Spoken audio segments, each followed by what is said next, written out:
الذين يبلغون رسالات الله ويخشونه ولا يخشون أحدا إلا الله وكفى بالله حسيبا ما كان محمد أبا أحد من رجالكم ولكن رسول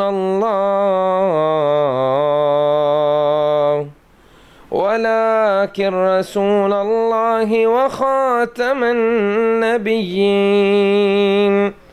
وكان الله بكل شيء عليما يا أيها الذين آمنوا اذكروا الله ذكرا كثيرا وسبحوه بكرة وأصيلا۔ بسم اللہ الرحمن الرحیم۔ السلام علیکم۔ ہدف نیوز میں خوش آمدید۔ میں ہوں آپ کا میزبان حافظ نعمان اور میں آج آپ کی ملاقات ڈاکٹر صبیح الاکرام سے کرواؤں گا۔ پاکستان کے وہ ابھرتے ہوئے نوجوان ہیں جو قرآن مجید کی تلاوت کی وجہ سے جنہوں نے مقبولیت حاصل کی۔ آئیے میں آج آپ کی ملاقات ان سے کرواتا ہوں کہ آپ نے حفظ کہاں سے مکمل کیا؟ میں نے سعودی عربیہ سے حفظ مکمل کیا تھا۔ آپ نے ماشاءاللہ سے ایک نیا لہجہ متعارف کروایا، یہ آپ نے کہاں سے سیکھا؟ لہجہ جو ہے وہ ایک خود ہی ڈیولپ کیا ہے، یہ کہیں سے سیکھا نہیں۔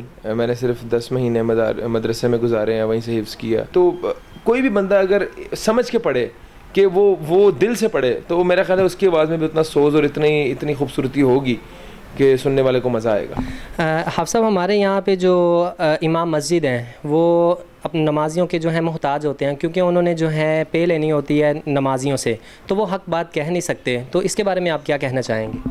بڑا جو ہے تکلیف کی بات ہے کہ جو امام مسجد ہے اس کی جو ہے وہ تنخواہ ایک مزدور سے بھی کم ہے۔ ایک مزدور کی بھی دیہاڑی جو ہے وہ آج کے زمانے میں 1000 روپے ہے، جبکہ ایک امام مسجد کی جو تنخواہ ہے وہ 10 سے 12 ہزار، اور انتہائی تکلیف دہ بات ہے یہ۔ اقبال صاحب کہا کرتے تھے کہ قرآن ایک، سنت ایک، کاش کہ ہم ہوتے مسلمان بھی ایک، کوئی پنجاب کا ہے مومن تو کوئی سرحد کا ہے مومن، ڈھونڈے سے بھی ملتا نہیں قرآن کا مومن۔ جیسا کہ آپ سب، ہمارا قرآن ایک ہے، سنت ایک ہے، لیکن ہم لوگ مختلف طبقوں میں بڑھ چکے ہیں، ہمارے نظریات جو ہیں مختلف ہو چکے ہیں، جس کی وجہ سے ہمارے دین اسلام کو ہی نقصان ہو رہا ہے، تو اس کے بارے میں آپ کیا کہنا چاہیں گے؟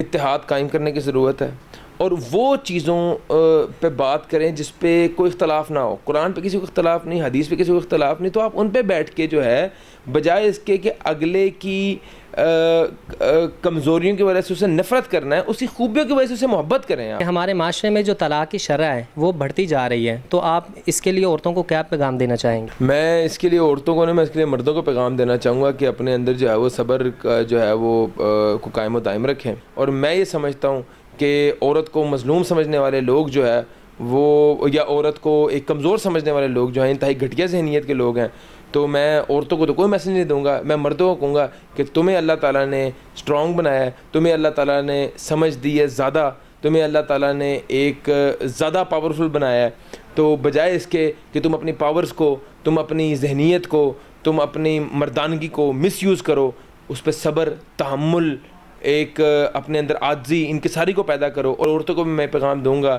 کہ اپنا گھر بسانے کے لیے اپنے شوہر کا احترام کریں۔